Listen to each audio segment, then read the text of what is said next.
मधुबन के बाबा, मधुबन के बाबा मुरली वाले, आपका क्या कहना, आपका क्या कहना। ओम शांति। आज 19 जून 2026 के साकार मधुर महावाक्य हैं। आज मीठे मीठे बाप दादा बोले, मीठे बच्चे, शिव बाबा तुम्हारे फूल आदि स्वीकार नहीं कर सकते, क्योंकि वह पूज्य व पुजारी नहीं बनते। तुम्हें भी संगम पर फूल हार नहीं पहनने हैं। बाबा ने कहा, मीठे बच्चे, शिव बाबा तुम्हारे फूल आदि स्वीकार नहीं कर सकते, क्योंकि वह पूज्य व पुजारी नहीं बनते। तुम्हें भी संगम पर फूल हार नहीं पहनने हैं।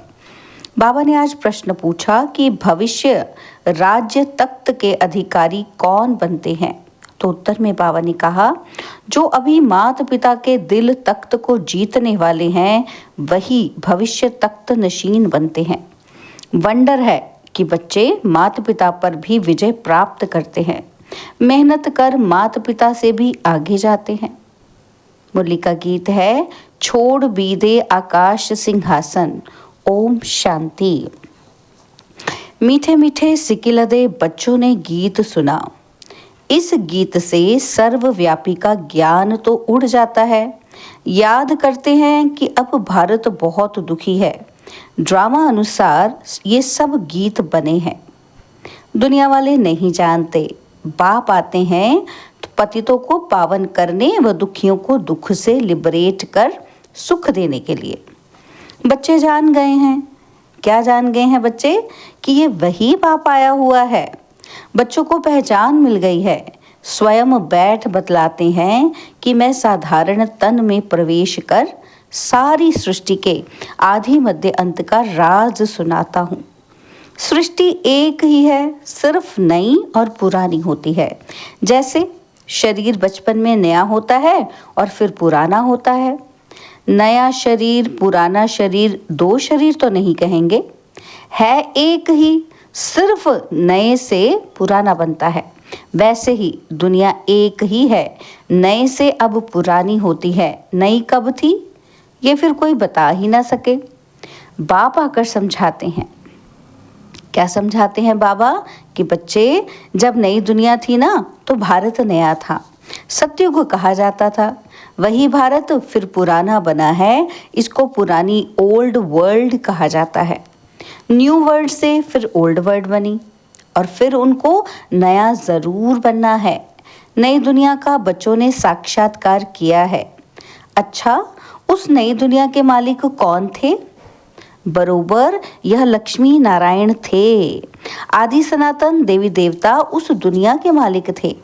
यह बाप बच्चों को समझा रहे हैं।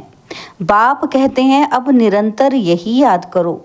बाप परम धाम से हमको पढ़ाने, राजयोग सिखाने आए हुए हैं। महिमा सारी उस एक की ही है, इनकी महिमा कुछ नहीं है। इस समय सब तुच्छ बुद्धि हैं, कुछ नहीं समझते। इसलिए मैं आता हूँ, तभी तो गीत भी बनाया हुआ है। तो सर्वव्यापी का ज्ञान तो उड़ जाता है। हर एक का पाठ अपना अपना है। बाबा बार बार कहते हैं, क्या कहते हैं? कि देह अभिमान छोड़ तुम आत्म अभिमानी बनो और आर्गन्स द्वारा शिक्षा धारण करो। भल इस बाबा को चलते फिरते देखते हो, परंतु याद शिव बाबा को करो। ऐसे ही समझो कि शिव बाबा ही सब कुछ करते हैं, ब्रह्मा है नहीं। भल इनका रूप इन आंखों से दिखाई पड़ता है। तुम्हारी बुद्धि शिव बाबा की तरफ जानी चाहिए। शिव बाबा ना हो तो इनकी आत्मा, इनका शरीर कोई काम का नहीं। हमेशा समझो, क्या समझो? कि इनमें शिव बाबा है, वह इन द्वारा पढ़ाते हैं। तुम्हारा ये टीचर नहीं है, माना ब्रह्मा टीचर नहीं है, सुप्रीम टीचर तो वो है। याद उनको करना है, कभी भी जिस्म को याद नहीं करना है। बुद्धि योग बाप के साथ लगाना है। बच्चे याद करते हैं, फिर से आकर ज्ञान योग सिखाओ। परमपिता परमात्मा के सिवाय कोई राजयोग सिखा न सके। बच्चों की बुद्धि में है, वही बैठ गीता का ज्ञान सुनाते हैं और फिर यह नॉलेज प्राय लोप हो जाता है, वहाँ दरकार ही नहीं। राजधानी स्थापन हो गई, सदगति हो जाती है, ज्ञान दिया जाता है दुर्गति से सदगति होने के लिए। बाकी वह तो सब है भक्ति मार्ग की बातें। मनुष्य जप तप दान पुण्य आदि जो कुछ करते हैं सब भक्ति मार्ग की बातें हैं। इससे मुझे कोई मिल नहीं सकता। आत्मा के पंख टूट गए हैं, पत्थर बुद्धि बन गई है, पत्थर से फिर पारस बनाने मुझे आना पड़े। बाप कहते हैं अब कितने मनुष्य हैं, सरसों मिसल संसार भरा हुआ है, अब सब खत्म हो जाने हैं। सत्युग में तो इतने मनुष्य होते ही नहीं। नई दुनिया में वैभव बहुत और मनुष्य थोड़े होंगे। यहाँ तो इतने मनुष्य हैं जो खाने के लिए भी नहीं मिलता है। पुरानी रेतीली जमीन है, फिर नई हो जाएगी, वहाँ है ही एवरीथिंग न्यू। नाम ही कितना मीठा है, हेवन, बहिष्ट। देवताओं की नई दुनिया, पुरानी को तोड़ नई बैठने की दिल होती है ना। अब है नई दुनिया, स्वर्ग में जाने की बात। इसमें पुराने शरीर की कोई वैल्यू नहीं है। शिव बाबा को तो कोई शरीर है ही नहीं। बच्चे कहते हैं बाबा को हार पहनाएं, परंतु इनको हार पहनाएंगे तो तुम्हारा बुद्धि योग इसमें चला जाएगा, ब्रह्मा में चला जाएगा। शिव बाबा कहते हैं हार की दरकार नहीं है, तुम ही पूज्य बनते हो, पुजारी भी तुम बनते हो। आपे ही पूज्य आपे ही पुजारी, तो अपने ही चित्र की पूजा करने लगते हैं। बाबा कहते हैं मैं ना पूज्य बनता हूँ, ना फूल आदि की दरकार है, मैं क्यों ये पहनूं।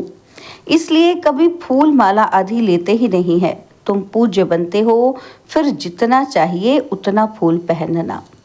मैं तो तुम बच्चों का मोस्ट बिलवेड ओबीडियंट फादर भी हूँ, टीचर भी हूँ, सर्वेंट भी हूँ। बड़े बड़े रॉयल आदमी जब नीचे सही डालते हैं तो लिखते हैं मिंटो, कर्जन आदि, अपने को लॉर्ड कभी नहीं लिखेंगे। यहाँ तो श्री लक्ष्मी नारायण श्री फलाना एकदम श्री अक्षर डाल देते हैं। तो बाप समझाते हैं अब इस शरीर को याद नहीं करो, अपने को आत्मा निश्चय करो और बाप को याद करो। इस पुरानी दुनिया में आत्मा और शरीर दोनों ही पतित है। सोना 9 कैरेट का होगा तो जेवर भी 9 कैरेट, सोने में ही खाद पड़ती है। आत्मा को कभी निर्लेप नहीं समझना चाहिए, यह ज्ञान तुमको अभी है। तुम आधा कल्प 21 जन्म लिए प्रारब्ध पाते हो तो कितना पुरुषार्थ करना चाहिए। परंतु बच्चे घड़ी घड़ी भूल जाते हैं। शिव बाबा ब्रह्मा द्वारा हमको शिक्षा दे रहे हैं। ब्रह्मा की आत्मा भी उनको याद करती है।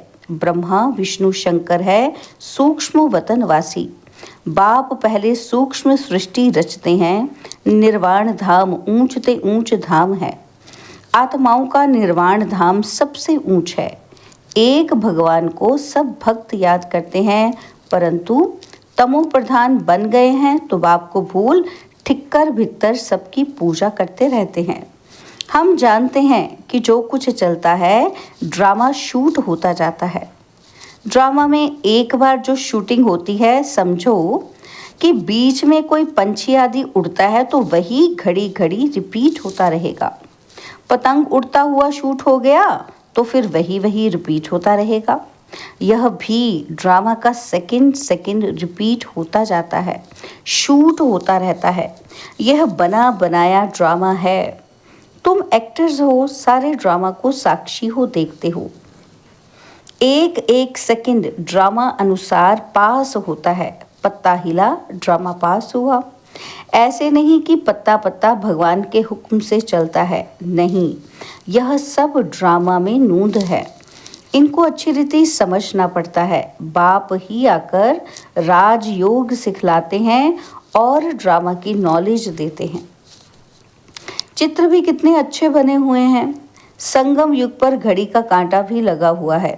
कलयुग अंत सतयुग आदि का संगम है। अभी पुरानी दुनिया में अनेक धर्म हैं, नई दुनिया में फिर यह नहीं होंगे। तुम बच्चे हमेशा ऐसे समझो कि हमको बाप पढ़ाते हैं, हम गॉडली स्टूडेंट हैं। भगवान वाच मैं तुमको राजाओं का राजा बनाता हूँ। राजे लोग भी लक्ष्मी नारायण को पूजते हैं, तो उन्हों को पूज्य बनाने वाला मैं हूँ। जो पूज्य थे वह अब पुजारी हो गए हैं। तुम बच्चे समझ गए हो कि हम सो पूज्य थे, फिर हम सो पुजारी बने, बाबा तो नहीं बनते हैं। बाबा कहते हैं ना मैं पुजारी हूँ ना पूज्य बनता हूँ, इसलिए मैं ना हार पहनता हूँ ना पहनाने पड़ते हैं। फिर हम क्यों फूलों को स्वीकार करें? तुम भी स्वीकार नहीं कर सकते। कायदे अनुसार उन देवताओं का हक है, उनकी आत्मा और शरीर पवित्र हैं, वही हकदार हैं फूलों के। वहाँ स्वर्ग में तो है ही खुशबूदार फूल। फूल होते ही हैं खुशबू के लिए, पहनने के लिए भी होते हैं। बाप कहते हैं अभी तुम बच्चे विष्णु के गले का हार बनते हो। नंबरवार तुमको तख्त पर बैठना है। जिन्होंने जितना कल्प पहले पुरुषार्थ किया है अब करते हैं और करने लग पड़ेंगे। नंबरवार तो है। बुद्धि कहती है कि फलाना बच्चा बहुत सर्विसेबल है, जैसे दुकान में होता है, सेठ बनते हैं, भागीदार बनते हैं, मैनेजर बनते हैं, नीचे वालों को भी लिफ्ट मिलती है, तो यह भी ऐसे ही है। तुम बच्चों को भी माता पिता पर जीत पानी है। तुम वंडर खाते हो, माता पिता से आगे कैसे जा सकते हैं? बाप तो बच्चों को मेहनत कर लायक बनाते हैं, तख्त नशीन बनाने के लिए। इसलिए कहते हैं कि अब हमारे दिल रूपी तख्त पर जीत पहनने से भविष्य के तख्त नशीन बनेंगे। पुरुषार्थ इतना करो जो नर से नारायण बनो। एम ऑब्जेक्ट मुख्य है ही एक, और फिर किंगडम स्थापन हो रही है तो उसमें वैरायटी पद है। तुम्हें माया को जीतने का पूरा पूरा पुरुषार्थ करना है। बच्चों आदि को भी भल प्यार से चलाओ, परंतु ट्रस्टी होकर रहो। भक्ति मार्ग में कहते थे ना कि प्रभु ये सब आपका दिया हुआ है, आपकी अमानत आपने ले ली। अच्छा, फिर रोने की बात ही नहीं। परंतु ये तो है ही रोने की दुनिया। मनुष्य कथाएं बहुत सुनाते हैं, मोहजीत राजा की कथा भी सुनाते हैं, फिर कोई दुख फील नहीं होता है। एक शरीर छोड़ जाए दूसरा लिया, वहाँ कभी कोई बीमारी आदि होती ही नहीं। एवर हेल्दी निरोगी काया रहती है। 21 जन्म के लिए बच्चों को सब साक्षात्कार होता है। वहाँ की रस्म रिवाज कैसे चलती है, क्या ड्रेस पहनते हैं, स्वयंवर आदि कैसे होते हैं, सब बच्चों ने साक्षात्कार किया है। वह पाठ सब बीत गया। उस समय इतना ज्ञान नहीं था। अब दिन प्रतिदिन तुम बच्चों में ताकत बहुत आती जाती है। यह भी सब ड्रामा में नूंधा हुआ है। वंडर है ना? तो परमपिता परमात्मा का भी कितना भारी पाठ है। खुद बैठ समझाते हैं कि भक्ति मार्ग में भी ऊपर बैठ मैं कितने काम करता हूँ, नीचे तो कल्प में एक ही बार आता हूँ। बहुत निराकार के पुजारी भी होते हैं, परंतु निराकार परमात्मा कैसे आकर पढ़ाते हैं ये बात गुम कर दी है। गीता में भी श्री कृष्ण का नाम डाल दिया है, तो निराकार से प्रीत ही टूट गई है। यह तो परमात्मा ने ही आकर के सहज योग सिखलाया और दुनिया को बदलाया। दुनिया बदलती रहती है, युग फिरते रहते हैं। इस ड्रामा के चक्र को अभी तुम समझ गए हो। मनुष्य कुछ नहीं जानते, सत्युग के देवी देवताओं को भी नहीं जानते, सिर्फ देवताओं की निशानियां रह गई हैं। तो बाप समझाते हैं हमेशा ऐसे समझो कि हम शिव बाबा के हैं। शिव बाबा हमको पढ़ाते हैं, शिव बाबा इस ब्रह्मा द्वारा हमेशा शिक्षा देते हैं। शिव बाबा की याद में फिर बहुत मज़ा आता रहेगा। ऐसा गॉड फादर कौन? वह फादर भी है, टीचर भी है और सतगुरु भी है। कई बाप बच्चों को पढ़ाते भी हैं, तो वह ज़रूर कहेंगे कि हमारा ये फादर टीचर है। परंतु फादर गुरु भी हो सकता है, ऐसे नहीं कहते, ऐसे नहीं होते हैं। हाँ, टीचर हो सकता है, फादर को गुरु कभी नहीं कहेंगे। इनका फादर टीचर भी था, ब्रह्मा का, है ना, पढ़ाते थे। वो है हद का फादर टीचर और ये है बेहद का फादर टीचर। तुम अपने को गॉडली स्टूडेंट समझो तो भी अहो सौभाग्य। गॉड फादर पढ़ाते हैं, कितना क्लियर है, तो कितना मीठा बाबा है। मीठी चीज़ को याद किया जाता है। जैसे आशिक माशूक का प्यार होता है, उनका विकार के लिए प्यार नहीं होता है, बस एक दो को देखते रहते हैं। तुम्हारा फिर है आत्माओं का परमात्मा के साथ योग। आत्मा कहती है, बाबा कितना ज्ञान का सागर, प्रेम का सागर है। इस पतित दुनिया, पतित शरीर में आकर हमको कितना ऊंच बनाते हैं। गायन भी है कि मनुष्य से देवता किए करत न लागी वार। सेकंड में वैकुंठ में जाते हैं, सेकंड में मनुष्य से देवता बन पड़ते हैं। ये है एम, ऑब्जेक्ट।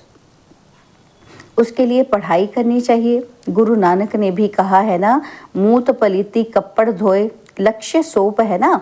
तो बाबा कहते हैं, मैं कितना अच्छा धोबी हूँ, तुम्हारे वस्त्र, तुम्हारी आत्मा और शरीर कितना शुद्ध बनाता हूँ। तो इनको कभी याद नहीं करना है, ये सारा कार्य शिव बाबा का है, उनको ही याद करो। इनसे मीठा वह है। आत्मा को कहते हैं, तुमको इन आँखों से यह ब्रह्मा का रथ देखने में आता है, परंतु तुम याद शिव बाबा को करो। शिव बाबा इनके द्वारा तुमको कौड़ी से हीरे जैसा बना रहे हैं। अच्छा, मीठे मीठे सिकिलदे बच्चों प्रति माता पिता, बाप दादा का याद, प्यार और गुड मॉर्निंग। रूहानी बाप की रूहानी बच्चों को नमस्ते। हम रूहानी बच्चों की रूहानी बाप दादाजी को दिलवा जान सिकवा प्रेम से नमस्ते। ओम शांति। प्यारे बाबा, मीठे बाबा, मेरे बाबा, शुक्रिया बाबा, शुक्रिया बाबा, शुक्रिया। धारणा के लिए मुख्य सार है। पहला पॉइंट है, बाप के दिल रूपी तख्त पर जीत पाने का पुरुषार्थ करना है। परिवार में ट्रस्टी रहकर प्यार से सबको चलाना है, मोह जीत बनना है। सेकंड पॉइंट है, योग बल से आत्मा को स्वच्छ बनाना है। इन आँखों से सब कुछ देखते हुए याद एक बाप को करना है। यहाँ फूल हार स्वीकार ना कर खुशबूदार फूल बनना है। बाबा ने आज हमें वरदान दिया, प्रारब्ध की इच्छा को त्याग, अच्छा पुरुषार्थ करने वाले श्रेष्ठ पुरुषार्थी भव। प्रारब्ध की इच्छा को त्याग, अच्छा पुरुषार्थ करने वाले श्रेष्ठ पुरुषार्थी भव। बाबा कहते श्रेष्ठ पुरुषार्थी उन्हें कहा जाता है जो पुरुषार्थ की प्रारब्ध को भोगने की इच्छा नहीं रखते। जहाँ इच्छा है वहाँ स्वच्छता खत्म हो जाती है और सोचता बन जाते हैं, माना सोचने वाले। जो यहाँ ही प्रारब्ध भोगने की इच्छा रखते हैं वह अपनी भविष्य कमाई जमा होने में कमी कर देते हैं। इसलिए इच्छा के बजाय अच्छा शब्द याद रखो। श्रेष्ठ पुरुषार्थी सदा फ्लॉलेस बनने का पुरुषार्थ करते हैं, किसी भी बात में फेल नहीं होते। स्लोगन है, साधन कमल पुष्प बनकर यूज करो, क्योंकि ये आपके कर्म योग का फल है। साधन कमल पुष्प बनकर यूज करो, माना साधनों में लिप्त ना हो जाओ। क्यों? क्योंकि ये आपके कर्म योग का फल है। बाबा के अव्यक्त इशारे हैं, सदा हर्षित रहने के लिए अपनी नेचर को सरल बनाओ, सहनशील बनो। बाबा कहते हैं सर्वस्व त्यागी बच्चों में मुख्य सरलता और सहनशीलता का गुण अवश्य होगा। ऐसे बच्चे स्वयं हर्षित रहते और सर्व को आकर्षित करते हैं। वे एक दो के स्नेही बन जाते हैं। अगर सरलता नहीं तो स्नेह भी नहीं हो सकता। जैसे साकार रूप में देखा कि जितना ही नॉलेजफुल उतना ही सरल स्वभाव, बुजुर्ग का बुजुर्ग और बचपन का बचपन। अच्छा, ओम शांति।